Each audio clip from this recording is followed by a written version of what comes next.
Welcome, welcome, welcome. We're just going to jump right in. Now, this week's sketch for Saturday Sketchbook, I decided to do a sort of a sideways, three-quarter sideways view of a face with really dramatic lighting, because I think the more dramatic the lighting, the better, the more interesting the composition turns out.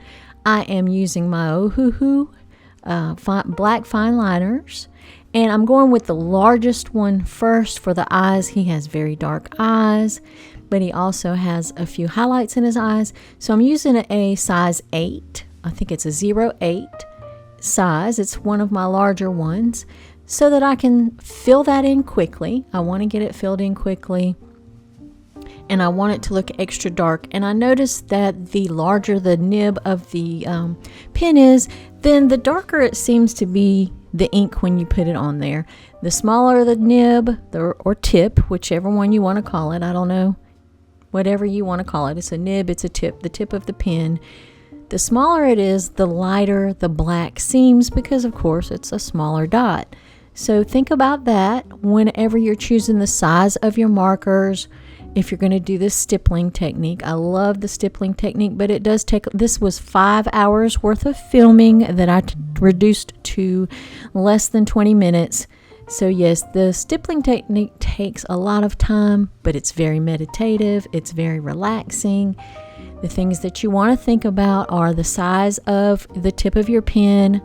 The bigger the size, the darker the black ink is going to look on the paper, and the more space that you will cover quickly. You'll cover more area quickly with a larger nib, and the ink will look blacker. The smaller, the lighter the ink will look. It'll look more gray. So think about that when you're choosing the tips of your pen, the sizes. Of course, I went ahead, did the eyes first. I always do the eyes. I did the iris of the eye, made sure that I got in all of the highlights. I did just a few hatching strokes or just line work for the eyelashes. And now I'm just working on the shadows. I switched to a smaller pen to do the shadows on the skin. Rather than using that size 08, I went down to like a size 03. And I'm just working those shadows. Again, I'm going to remind you, where you want it to be darker, you need to put those tiny dots closer together. Where you want the area to be lighter, you're going to spread those apart and let some of that white of the paper shine through. It's not a whole lot. It's not a difficult technique. It's so easy. It's so meditative. The main things that you do want to think about are light and dark, where the shadows are, where the darkest darks are, where the palest lights are, things like that, and try to mimic that with your dots, making sure that you put them really close together for the darkest darks, even on top of each other. And then for the lighter areas, you want to spread those dots far apart and let the white of the paper shine through. So I have went around both eyes. I've got those shadows in. The tear trough of the eye I left really pale, because like I said, I wanted this to be really a dramatic lighting situation. I think that is so much better than just a flat photograph. Flat photographs with not a lot of dramatic lighting are so boring when you try to render them. As a matter of fact, go back and look at last week's Saturday Sketchbook, and you'll see that one is a much flatter. It doesn't have dramatic lighting. It's just a flat, more consistent lighting. And I mean, it's a nice sketch, but it is not as dramatic, is not as interesting as this sketch is. So you might want to go back and check that and just kind of compare the two so that you can see. Now, once I get all the shadows around his nose, paying attention to where the light is reflecting, where the shadows are dark under his eyes, and also one thing that I didn't mention, the whites of the eyes are not pure white, so you're going to want to put a few dots there, just lightly, put some dots so that it is not stark white. That won't look really realistic. And just remember how those eyelashes and that upper lid cast a shadow over the eyes. So make sure you concentrate those dots sort of right under that eyelash line. Then I'm coming to the nose. Of course, under the nose where the nostril is, it's really, really dark. So I am putting those dots really, really close together. And then his nose, the light just sort of curves around the curves of his nose, around his nostril there, and then up the tip of his nose. Actually, the bridge of his nose and straight down his nose is really pale. So what I did was I actually put the shadow on his cheek on the other side of his nose so that it would make his nose pop a little bit more. I'm going to darken that a little bit later on so that his nose becomes even more prominent. But right now I'm just working sort of on getting the basic shadows in around his nostril here. His nostril, of course, flares out into sort of a rounded shape, so it's darker around the edges, and right there toward the center where the really, pronounced flare of the nostril is, it's really a pale tone. So I'm doing much lighter dots there, more spread apart. You could even do it with a tinier pinpoint, but I'm just using this same number 3 throughout the skin. And if I want to change, I will, but right now I'm just sticking with that and just trying to manipulate how close I put the dots together and how far apart I put them to, represent my shadows and my highlights. Now, under his lip, I'm going ahead and getting those shadows in there, and making sure that I am really following the shapes of those shadows and getting them in the right place and the right lightness or darkness. That's just that. I mean, you can really pretty much distill it down to that is what you need to be doing, and that'll get you where you need to go. So now I'm going to work on his lips. I've told you in previous ones, the top lip is darker usually than the bottom lip. The top lip is usually smaller as well. It's usually thinner. So I'm going in with a really dark, much larger nib pen and just doing those dots just on top of each other, just letting very little bit of the white of the paper shine through. I want to get that darkness of that top lip in there. And also the top lip is a little bit darker because of the way that it's angled on your face. Your bottom lip protrudes just a little bit out past your top lip, so it's going to catch more light. And then naturally the pigment is usually, in most people, not everybody, but usually it's a little bit lighter than the pigment on the top lip. So that's why I'm going a little lighter here on the bottom lip. I'm also paying attention to how the light just sort of curves around that bottom lip. He has a really bright highlight just right under his top lip. It's on his bottom lip, but it's right up against his top lip. It's almost completely white there. I think it's just because the lip is wet. His particular lip is wet, so it has a really, really shiny highlight there. So I'm just leaving that almost completely white, just putting very few dots. Then I'm going to work on the shadows of the cheek and get those in there. And that's just a bunch of dots. I'm not going to make you watch me put down every single dot. Like I said, this was a 5-hour drawing in total. And I have condensed it down to 20 minutes or less than 20 minutes just so that you don't get too bored with it. And I'm just trying to hit the highlights of how I went about working this, the things that I thought about as I was doing it, like where the dark and lights are on the nose, on the mouth, around the eyes. You also want to leave the highlights in the corners of the eyes. It's always sort of watery near your tear duct. So that always seems to have like a little bit of a little light sparkle there. So I tried to leave that with more of the white of the paper shining through. And I'm trying to make sure I get the shapes of those shadows correct. And so far, I was really, really pleased. This one, I feel like is just much better than last week. Last week, I don't know, the stippling was fine. The little girl was really pretty. The lighting was blah. And I really think it all goes down to lighting and how dramatic it is when you're doing a monochromatic piece of art, like just using one color, whether it be black and white or just one color, shades of blue, shades of red, whatever. I think it's much more interesting if the lighting is so dramatic. So you might want to think about when you're planning sketches or anything like that, just give that some thought of how the lighting is going to look across the face. If you're doing portraits, if you're doing still life, I still go by that same rule that I really feel like dramatic lighting is the best. I'm sorry, speaking of lighting, I'm sorry about my lighting right here. Like I said, this was a 5-hour drawing, and I started it in the morning, and now it is the afternoon, and the sun has finally came around, and it is shining in my window, so you can see some sun rays going across that drawing. So I actually stopped and finished the drawing the next day when there wasn't sun shining across, because I felt like that was just kind of distracting. So I didn't have a lot of footage of that. I felt like I just needed to stop. So now I'm just going in there, adding in details around the face.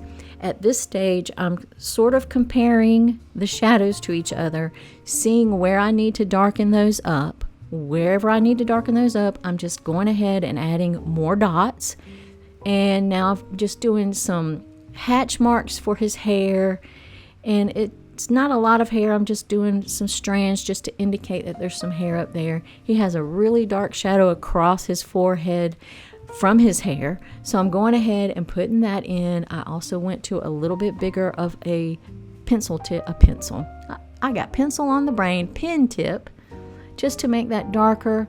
For his eyebrows, I just did line work, just hatch marks, and I tried to follow the way that the hair on his eyebrows grew. His hair on his eyebrows, they just kind of grow down toward his eyes, so I tried to get that in there, getting that really dark shadow on his forehead. You can see his brow bone protrudes just a little bit from his face. It's not like a Neanderthal or anything, but his brow bone protrudes just a little bit, so of course it's lighter than his actual flatter part of his forehead. So his forehead is darker. That brow bone, I did less work in. I did less shading in. I left it lighter. Might have left it a little bit too light. I might probably need to go back in there and darken that up. But that's the good thing about going slow, starting out lighter than you really mean to, and then just working your way into the darker shades that you need to. That's the best way to do it, because again, you usually can't lighten it unless you can lighten it if you use those white jelly roll pens, but that just can start to get messy and overworked looking. So the best is to do light first and then adjust as you go where you need it darker. What I do is I just map out the shapes first. I like to map out the shapes of the shadows and the highlights, and then just do sort of a mid-tone range where I think the darkest shadows are going to be, and a really lighter tone where the highlights are going to be. And then I come back in there where I need it to be really dark and just come back in and just pepper it with dots and really darken that up. That's my plan. That's my strategy.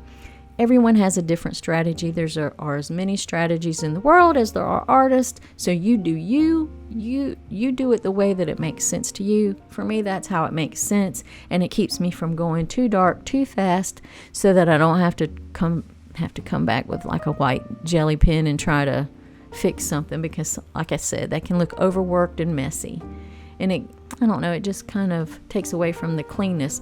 Although I'm not gonna lie, I have done it. I just don't recommend it if you can avoid it. So I'm getting all these really nice rich darks across his forehead. And I did come back and darken the brow just a little bit. It still probably could use a little bit more, but it's not bothering me as much as it was at the beginning when it was so light. Also going to darken up this cheek area. It's much darker than I have it, so it needs to go a few shades just a little bit darker. And again, all you do is you just add more dots. I don't know if you have been watching the news, but it is just, I don't know, it just seems like child abuse is rampant in our society, and I just don't understand how anyone could hurt something smaller and weaker than them. I don't get it. It really, really bugs me. But this is a way, like I said, for me to work out my feelings, my stress, my anxiety about it, is to just draw and sketch. It calms your brain.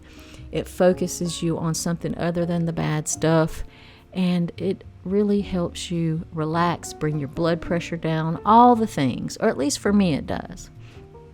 So now I'm going to work on his clothes. I'm not going to get overly detailed with his clothes, but I did switch to my largest pen again, the same pen that I used on his eyes, and I am getting those really dark shadows right under his chin where his clothes come up to touch his chin.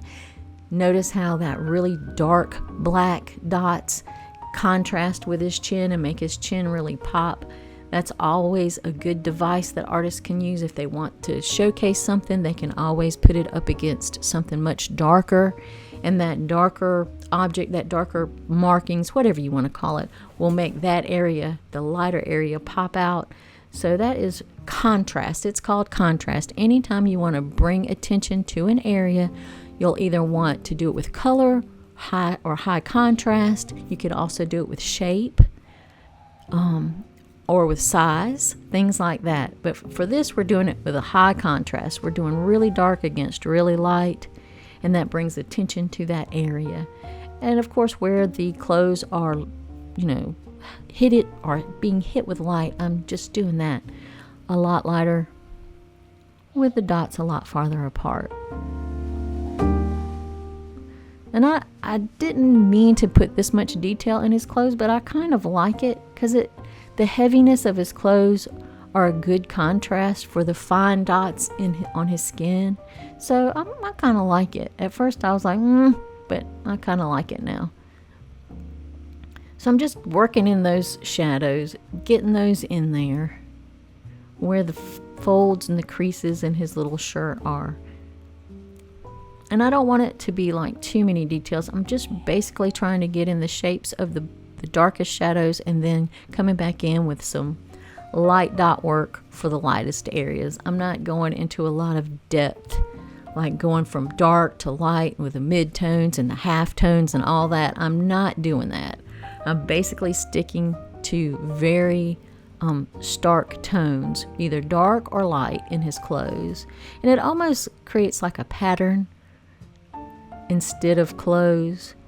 And it's right against his face, and it is such a good contrast to his face. I like that. Now, some people might not like it, but I do like it. Now, there's my white Jelly Roll pen. I was trying to separate that top lip from his clothes, and I think we're finished. Let's look through the book. Let me show you everything we've done so far.